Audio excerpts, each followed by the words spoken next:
Chomi, when you have lived your entire life being criticized, when people have labeled you, when people have stereotyped you, when people have literally criticized you, you get to a point when you realize that actually they are using that criticism as a form of manipulation.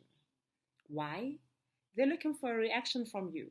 And that, Chomi, is what feeds their ego and keeps you in a loop where you're focused on them and not on yourself.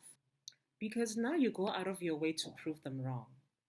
You're working extra hard. When they say you're lazy, you work extra hard to show them that, in fact, I'm not lazy. And that is what they're looking for. They're looking for a reaction out of you. That's exactly what they want. Let me be the first to encourage you today, Chomi, that you need to work on your identity. That when people criticize you, it doesn't shake you. You no longer partake in their negative perceptions of you. Why? Because you know exactly who you are. And guess what? That also triggers them. It triggers them.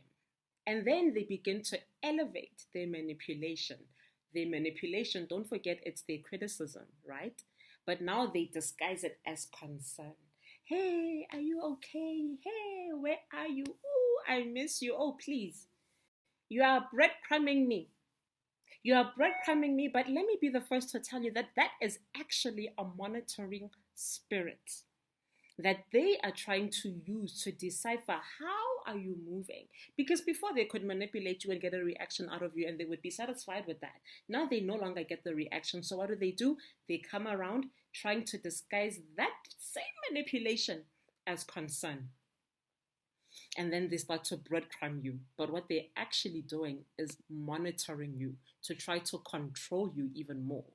And when they get that sense of control over you again, then they begin to strategize on how can we get ahead of this person.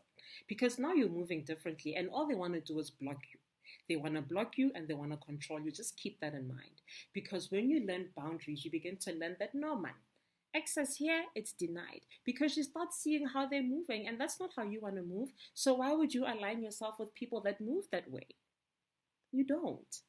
And they will continue, Chomi. The thing about people that are so comfortable in disrespecting you is they will bring people around them, spin the narrative about you, and just change things that are not true.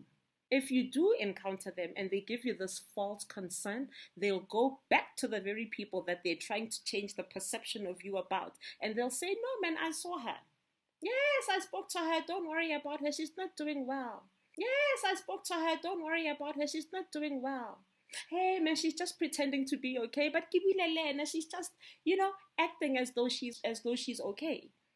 Giving you a false narrative about you. Because that gives them what? Control. That's all they want.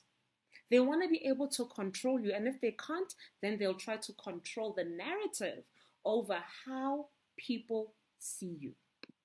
Once they are able to keep you in a loop where you're concerned about how people see you, it affects your pattern of behavior. That is what makes them comfortable, when they're able to trigger you so much that it affects your pattern of behavior. That makes them comfortable because now they know exactly where you are and what you're doing. And therefore, this is the biggest therefore of them all. You will no longer be able to hold them accountable for their actions because they have given people a skewed perception of who you are. But as soon as you remove yourself, then they become uncomfortable because they know accountability is near. That makes them uneasy because to them, accountability is a loss of control. They become uncomfortable when they can no longer control the narrative and manipulate the outcome.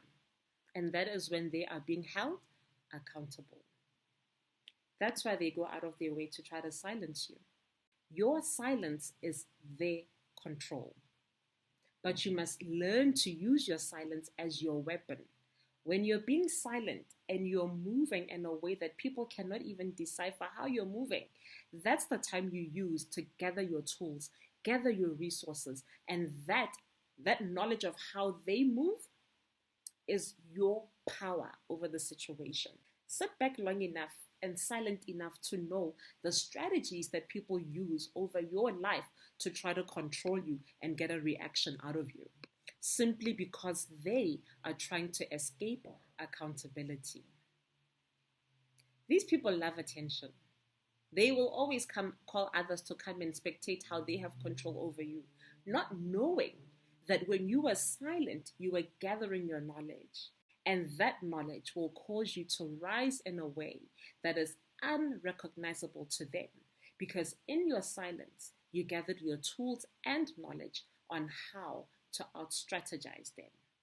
And the people they were calling to come and witness your downfall, now they are going to witness your rise, chomi.